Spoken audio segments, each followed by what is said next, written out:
슬기로운 온라인 한문 생활.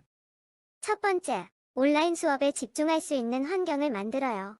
와이파이를 연결하고 수업 전에 미리 로그인합니다. 책상을 정리하고 교재와 필기구를 준비해요. 두 번째, 정해진 시간에 맞춰 온라인 수업에 참여하고 과제는 제출 기한을 반드시 지켜요. 까먹지 말고, 미루지도 말고. 세 번째, 저작권 보호를 위해 온라인 수업 영상은 당신만 보시오. 복제, 배포, 공유 금지.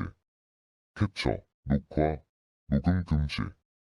안심할 수 있는 온라인 환경 함께 만들어요. 사과의 새로 익힐 한자들 중에서 어려운 한자 위주로 선생님하고 같이 살펴보겠습니다. 시간 관계상 다 같이 써보기는 힘들고요. 자, 어려운 한자 위주로 할 테니까 선생님하고 하지 않는 부분은 보조 자료를 참고해서 공부해 주기 바랍니다. 시험 범위에 다 들어가는 부분이니까 스스로 공부하면 되겠습니다. 아버지, 부, 어머니, 모. 자, 어머니, 모자 같은 경우에 자, 쓰는 순서가 하나, 둘, 셋, 넷, 다섯 이런 식으로 써주면 됩니다. 형, 아우제, 제자. 자, 제자 같은 경우에 아우제자 같은 경우에도 같이 한번 적어보면 하나, 둘, 셋, 넷, 다섯, 여섯, 일곱. 손인 누이 자자예요. 자, 자매지간 할 때 이 자자를 씁니다. 그리고 누나가 만약에 시집 갔을 경우에 그 누나의 남편한테 남동생이 부르는 말이 바로 자형이죠. 그때 자자입니다. 자, 하나, 둘, 셋. 여자 써주고요. 붙여서 넷, 다섯, 여섯, 일곱, 여덟 이렇게 써주면 돼요. 그 다음 손 아래 누이 몇 자죠?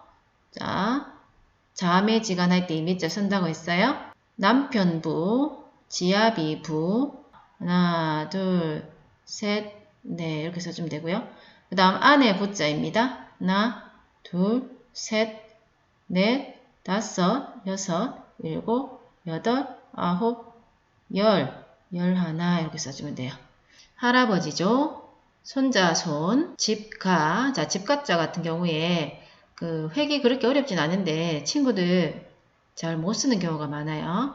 하나, 둘, 셋, 넷, 다섯, 여섯, 일곱, 여덟, 아홉, 열. 그 다음 피혈, 가족족, 결애족, 피혈, 고기육, 마디촌, 있을유고요. 자, 넘어가겠습니다. 어버이친, 친할 친자, 어버이친, 친할 친자죠.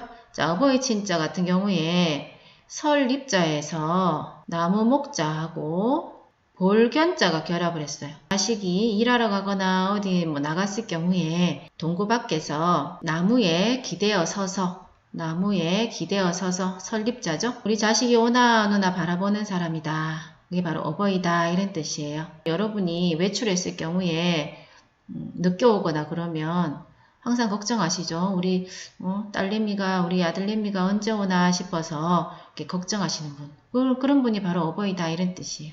자, 어버이 친자입니다. 그 다음 기를 양자고요.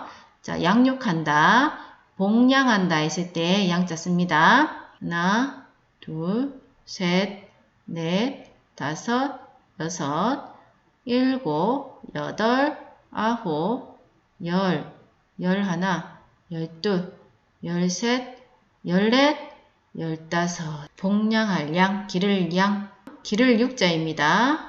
기를 육자는 우리 체육할 때 몸을 기르는 시간이다 해서 체육시간이라고 하죠.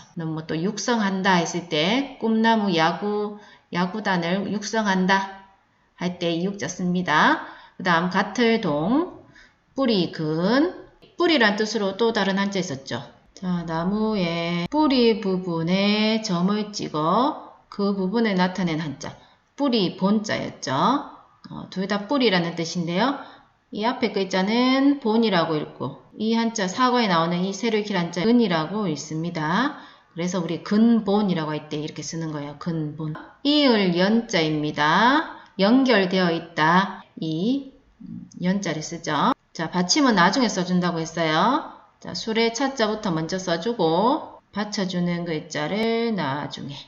가지지, 나뭇가지지 할 때 이 지자를 쓰고요. 자, 갈지자인데요. 가다라고 뜻을 써주면은 자, 의미를 더 쉽게 파악할 수 있습니다. 가다라는 뜻이고요. 자, 이 한자는 이제 앞으로 문장에 대해서도 배울 건데요. 한번 문장에서 글자와 글자 사이에 조사로 많이 쓰이는 한자입니다. 우리말에 은는, 이가, 을를, 뭐뭐에, 뭐뭐에서 라는 이 조사가 있잖아요. 이 조사에 해당하는 이 한자가 바로 이 지자입니다. 자, 이 한자는 앞으로 많이 쓰이는 부분이니까 눈여겨봐두기 바랍니다. 자, 가다라는 뜻의 지자. 하나, 둘, 셋, 넷 이렇게 써주면 돼요. 안에 처입니다. 자, 쓰는 순서를 보시면 하나, 둘, 셋, 넷, 다섯, 여섯, 일곱, 여덟, 아홉 이렇게 써주면 되고요. 다음 성시성자죠. 자, 성시성. 성명을 대시오 했을 때 이름과 성과 이름을 대시오 했을 때 그 성시죠. 성시성. 자, 이렇게 써주면 되고요. 혼이날 혼자입니다. 자, 결혼할 때 이 혼자를 쓰지요. 자, 이 한자는요. 맑을 숙자입니다. 정숙하다 했을 때 이 숙자를 씁니다. 맑을 숙자. 자, 쓰는 순서는 물숫자 먼저 쓰겠죠. 당연히 왼쪽에서 오른쪽으로 써주니까 다음 가운데 써주고 마지막으로 제일 오른쪽에 있는 글자 써주면 돼요. 자, 이 한자는 새로운 신자입니다. 신상품이다 했을 때 이 신자 쓰겠죠. 신제품이다 했을 때도 마찬가지고요. 새로운 신 이렇게 순서대로 써주면 되겠고요. 자, 아까 어버이친, 친할 친자랑 모양이 비슷하죠. 자, 어버이친, 친할 친에서는 이 한자에 도끼근자 대신에 볼견자가 들어가 있었어요. 그쵸? 자, 요 차이점이 있는 겁니다. 잘 구분하시고요. 아저씨 숙자입니다. 숙부님 할 때 이 숙자 써요. 숙모님 할 때도 이 숙자를 씁니다. 그 다음 숫자 5이죠. 사람이 지켜야 할 도리를 일륜이라고 하죠. 그래서 일륜, 윤자입니다. 오륜 하면은 오륜, 5가지 인간이 지켜야 할 도리를 바로 오륜이라고 합니다. 임금 군자입니다. 군신관계라고 하죠. 군신. 이 임금군 신하 신자를 쓰고요. 자, 신하 신자 같은 경우에 한번 적어보도록 합시다. 하나, 둘, 셋, 넷, 다섯 쓰고 여섯이에요. 이게 마지막으로 여섯으로 같이 이어서 써주면 됩니다. 여섯 이렇게 또는 다르다라는 뜻으로도 쓰입니다. 우리 차별한다 했을 때도 이 별자 쓰고요. 이별한다 했을 때도 별자 씁니다. 키가 큰 사람 보고 장신이라고 그러죠. 네, 그때는 길다란 뜻이고요. 자, 어른으로 쓰일 때도 있죠. 우리 학교의 제일 어르신, 그래서 교장 선생님 그러죠. 대구시를 대표하는 사람 시장이라고 부르죠. 그때는 장자가 어른 장자예요. 자, 어른에 반대되는 말이 바로 어린아이죠. 어릴, 유. 어린아이처럼 마음을 가진 사람을 유치한 사람이다. 유치하다 그런 말 쓰죠. 유치원이다 할 때도 이 유자를 씁니다. 차례서자 들어가는 한자어 중에는 그렇죠. 질서 있죠. 질서를 지켜라 했을 때 이 서자 씁니다. 순서 할 때도 이 서자를 쓰고요. 그 다음 자, 이 한자는 다룰 자를 나란히 적어 놓았죠. 자, 손을 잡고 있는 모양을 나타낸 글자인데요. 자, 벗붕자입니다. 친구를 뜻하는 한자예요. 친구란 뜻을 가진 한자. 그렇죠. 그래서 친구란 뜻으로 우리 붕우라고도 합니다. 붕우. 친구 사이에 지켜야 할 도리, 믿음이 있어야 되겠죠. 친구 사이에는 믿음이 있어야 된다라는 오륜 중에 한 가지가 바로 붕우유신입니다. 친구 사이에는 유신, 믿음이 있어야 된다 했을 때 이 붕우를 씁니다. 사람 사이에 오고 가는 말에는 그렇죠. 믿음이 있어야 된다라는 뜻으로서 믿을 신자예요. 소식이라는 뜻으로도 쓰여서 우리 뭐 서신 했을 때는 그때는 편지라는 뜻이에요.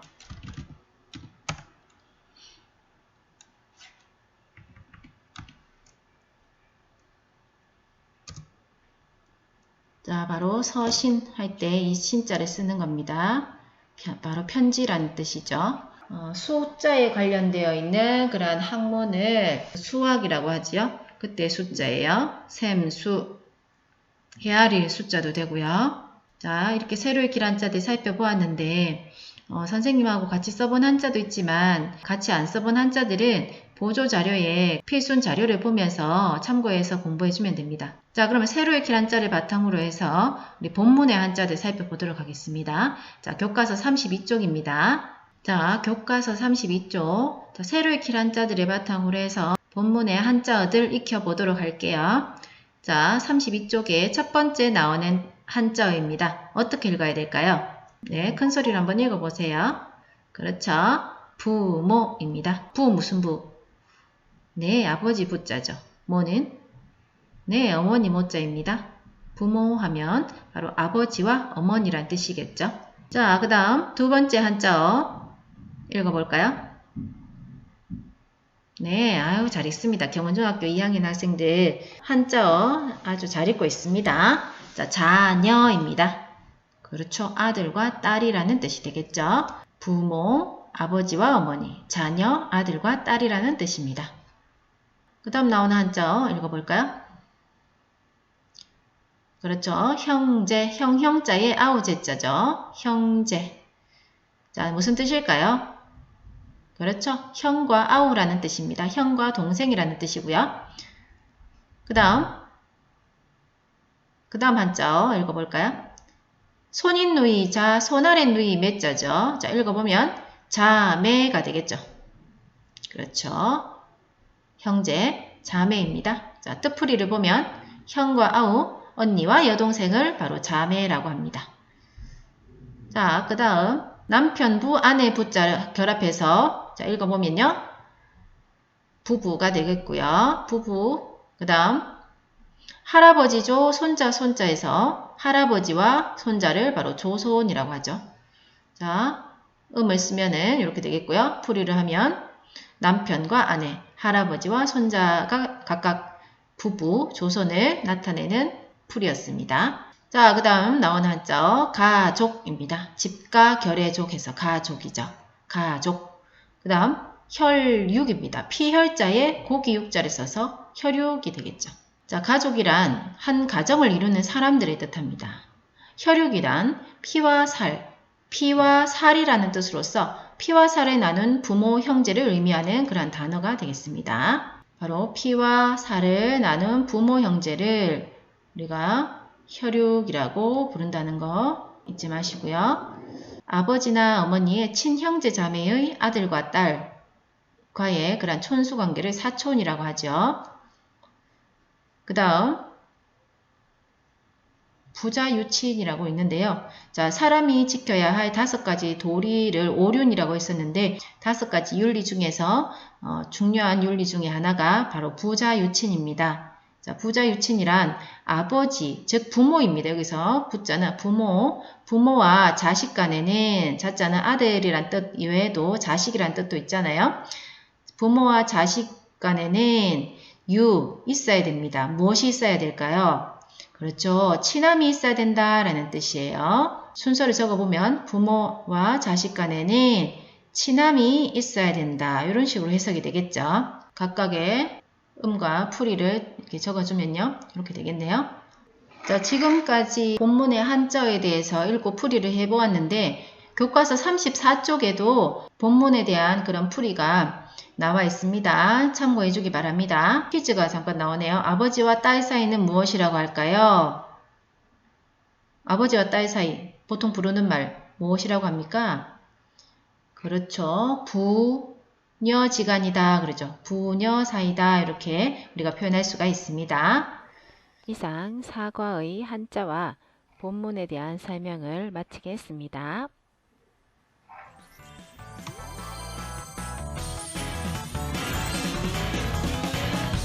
아, 왜 앞에 그 사족을 다루셔가지고 저런 발언의 어떤 수위를 조절할 수밖에 없어요. 뒤에 아까 그 사족을 달지 않고 좀 약간 좀 사족일 수도 있는데 이 부분에 대해서 좀 사족을 더 달자면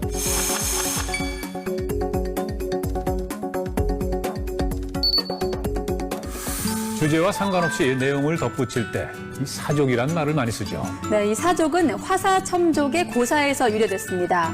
그를 화, 빈뱀사, 더할 첨, 발족. 뱀의 있지도 않은 발을 군더더기처럼 그려 넣어서 도리어 이를 그르친다라는 뜻이죠. 아니 그저 어쩌다가 엉뚱하게 그 뱀 다리까지 그려놓게 됐을까요? 네. 때는 중국 전국시대 어느 잔칫집에서 술 한 잔을 놓고 내기가 시작됐습니다. 땅바닥에 가장 빨리 뱀을 그리는 사람이 이기는 내기. 자, 그런데 너무 빨리 그림을 완성하자 그만 있지도 않은 뱀의 다리까지 그려넣은 겁니다. 아하, 그러니까 이제 그 사이 다른 누군가가 그림을 완성해서 결국은 그 내기에 졌다는 얘기군요. 그렇죠. 뱀의 다리를 그려 넣듯 불필요한 일을 한다고 해서 사족을 달다, 사족을 붙이다라는 표현을 많이 씁니다. 네, 오늘 배운 재미있는 낱말 빈뱀사, 발족, 사족입니다. 중국 전국시대 화사첨족의 일화에서 유래된 말로 뱀의 다리를 그리는 것처럼 쓸데없는 일을 해서 도리어 이를 그르친다 이런 뜻입니다. 네, 이 말이나 행동을 할 때 사족을 다는 경우를 종종 보게 되죠. 네, 요즘같이 복잡한 시대에는 꼭 필요한 것만 취하는 단순 명료한 삶의 태도가 더 지혜로운 게 아닐까 싶습니다. 근데 또 주변을 돌아보면 이것도 해야 되고 저것도 해야 되고 잠깐만요. 복잡한 사람들. 잠깐만, 더 얘기하시면 사족입니다.